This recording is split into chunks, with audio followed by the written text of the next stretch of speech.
ultimately, when you look at a relationship not as someone that is against you, attacking you, or intentionally looking to hurt you, but you look at a relationship as a mirror that is reflecting back to you, it does push you into a position of looking inwardly at areas in your life that are lacking that this person is exposing through behaviors that maybe sometimes can be intentional, right? And I'm not talking about behaviors like abuse.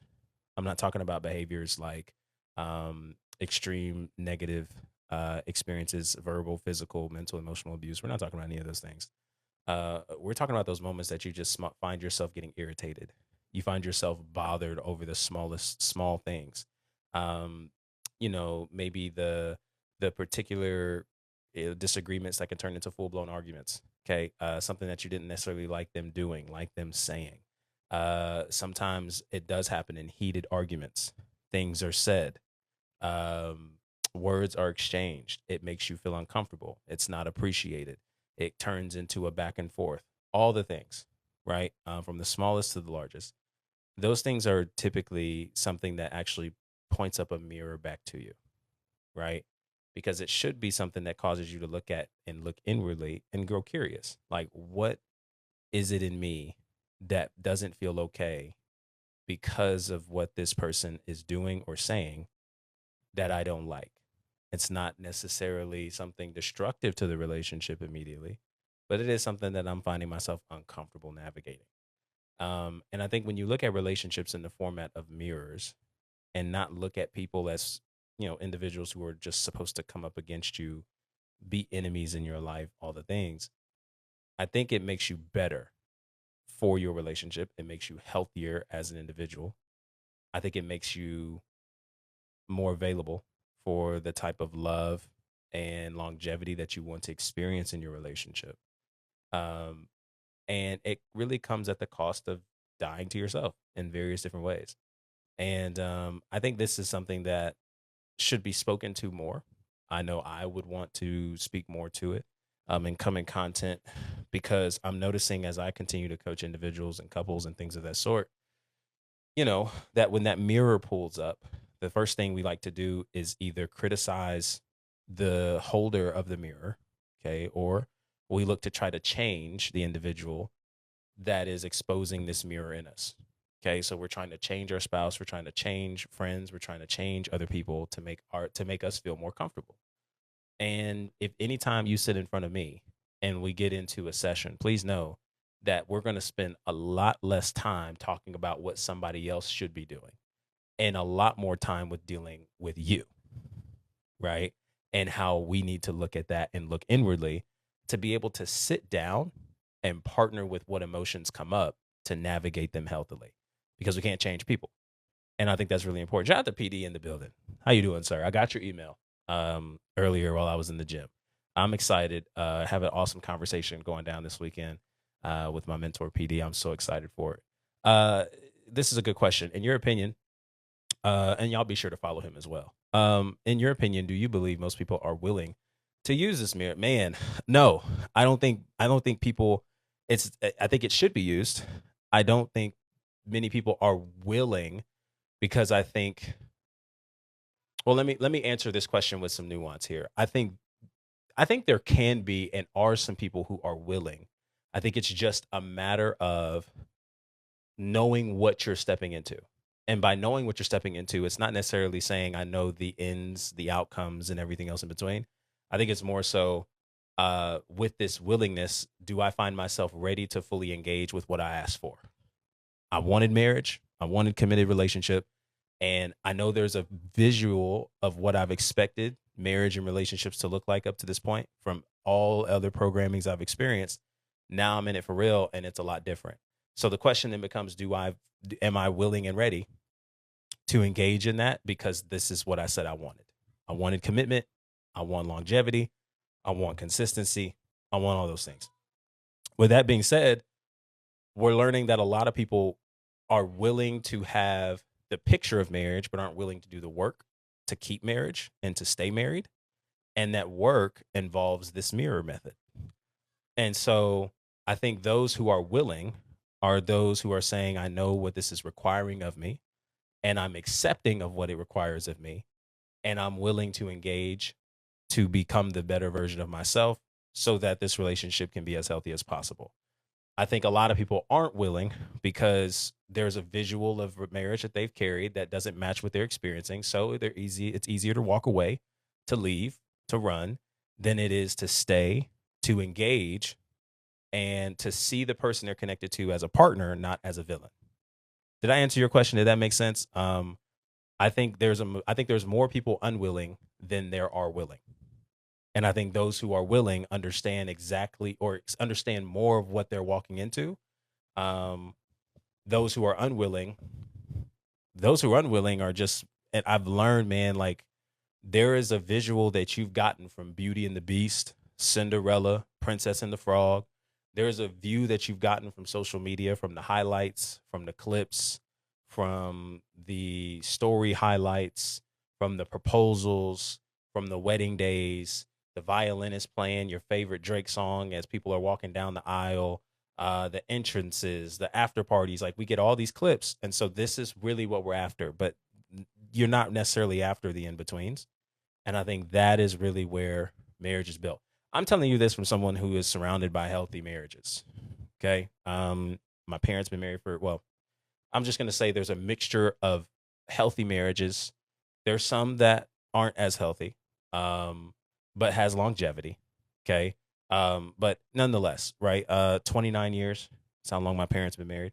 My mentor, who actually is alive and in the chat right now, 33 years of marriage, and have been able to, be a part of just listening to him and share different various thoughts and experiences there.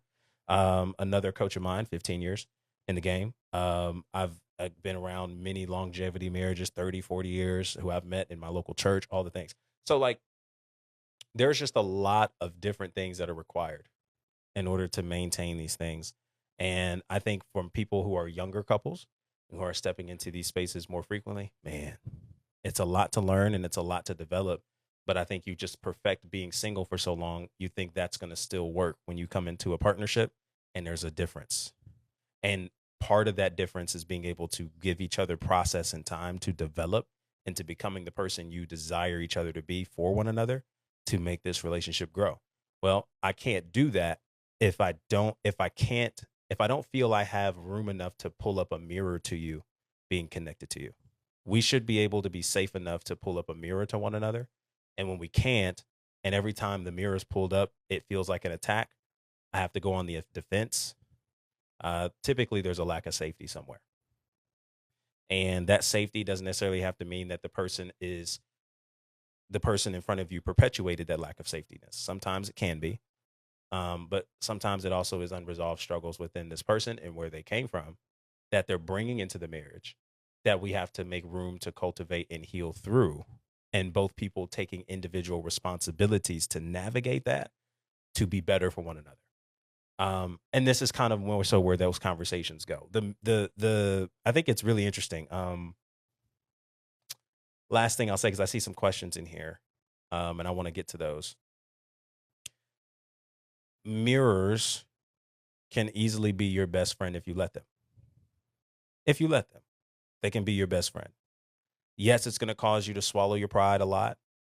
It's going to cause you to move humbly. It's going to cause you to apologize. It's going to push you to take accountability for things that aren't as cute and ugly, that bring up a lot of different struggles that relationships have a way of unpacking and processing. But it can be your best friend if you let it. And mirrors and reflections are necessary for you to actually have a healthy relationship. And one of the best ways you can do that as you're preparing to create a healthy relationship with somebody in your singleness is to be willing to sit with the truth in your own life every day. What does it look like for you to sit with yourself, to sit by yourself, and to sit within your own presence? What does it look like for you to engage in rest and relaxation and sitting in silence? What is your relationship with yourself in those areas? This is a really great way to practice pulling up a mirror in front of you, because now when someone else does it, because they have further accesses, different lenses and perspectives to you, being connected to you, who can see things a little bit differently, see things from a healthier or more, a different angle, different perspective, man, I think you'll be less challenged by them doing that because you've grown comfortable to the mirror you've grown in seeing in yourself. And I think it makes a difference. Shout out to Olivia in the building. Can you help me understand mirroring a bit more? I thought it was to mirror someone's behavior. Yeah. So I think this is really good. Really, really great question. And I see some other questions in the chat too, so I'll get to that. So there's a couple different things, right? And I'm sure there's different terminologies that you can use for a lot of different areas, Olivia, right? So mirroring someone's behavior, mirroring works in an abundance of ways. Okay, let me say that. So when we're saying mirroring, we have to ask what exactly are we mirroring, right? Or what exactly is the purposes of this mirror? So if we're saying mirroring someone's behavior, that's just the same thing as I'm looking at what somebody is doing and I want to mimic that behavior. I want to duplicate that behavior in my life. What I see them doing, I want to do. Right now, that should be reserved for somebody that you see who's moving in healthiness. Okay, because we probably want to reflect more healthy behaviors in our life than unhealthy. So I'm not necessarily trying to mirror somebody who, is living their life recklessly, aimlessly, right? That's probably not healthy. I probably want to mirror someone who is, seems to be moving in a calm manner in their life, regulated states, how they handle disappointment, how they handle challenges that are unexpected, right? Being able to be in proximity to somebody and watching them grow and develop in those spaces. That is something that I want to mirror, right? So then mirroring that actually in a lot of ways starts with asking questions. How did you get there? How did you arrive there? What are some things that you've been putting into practice in your own life? And what can I do to be able to do that for me? Right. So that's one aspect and angle of mirroring. Now there's another angle of mirroring where we're talking about listening, right? So active listening is a form of mirroring. I want to repeat back to you what you said, right? I don't just want to hear to respond. I want to listen to understand. And part of listening to understand is giving ourselves room to repeat back what is said. So, hey, let me make sure I get what you're saying. Let me make sure I understand what you're asking. Let me make sure I'm understanding where you're coming from. Is this what you said? Is this what you meant? Right? That opens up further conversation, creates more relaxation and safety because now it's a me and you thing, not a me versus you thing. Okay.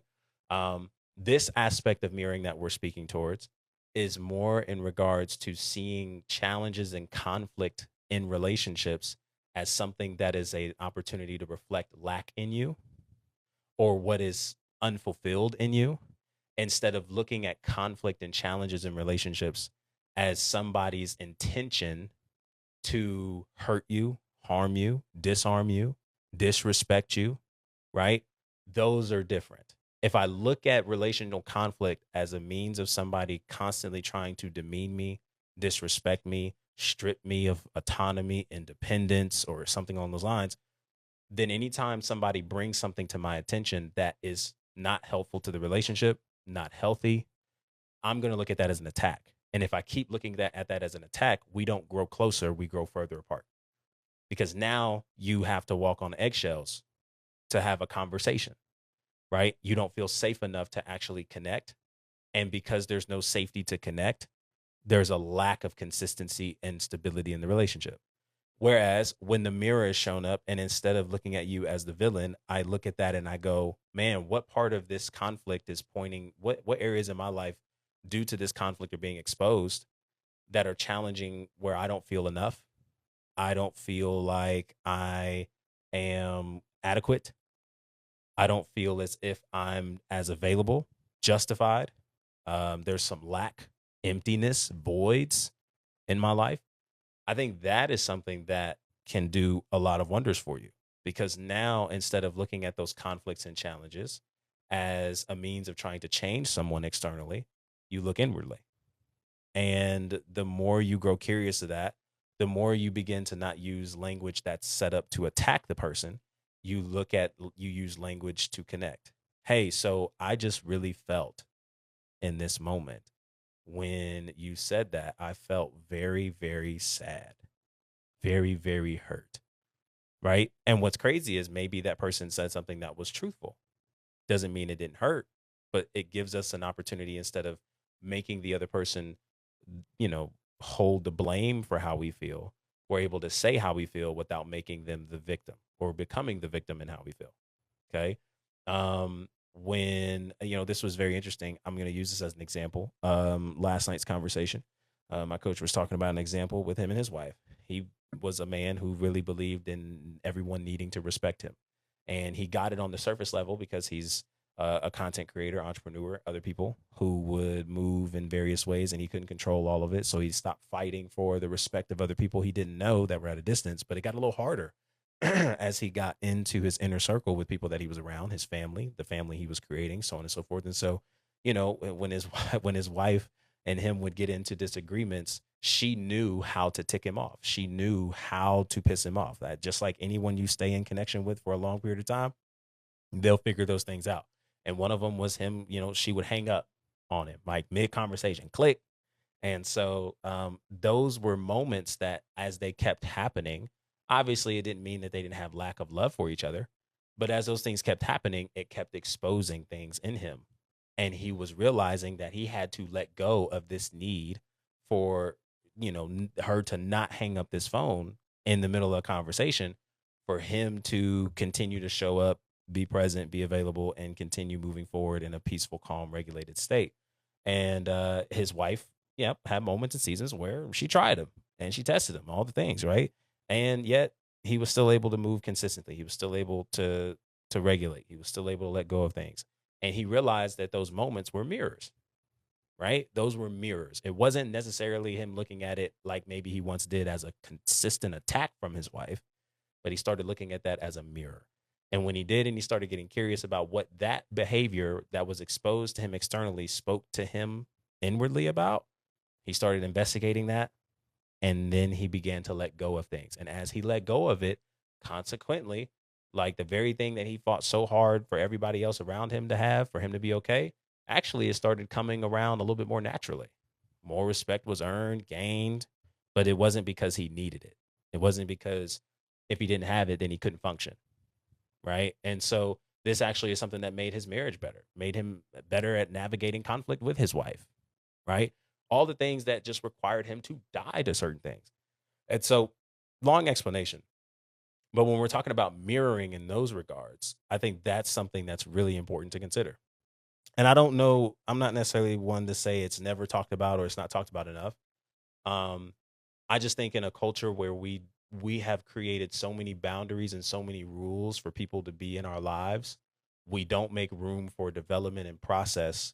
And I think we don't make room for relationships to have mirrors, because I'm already coming with so many different expectations, boundaries, and so many things that are designed to protect me from you, that it makes it harder for you to even connect with me if we were in the same proximity.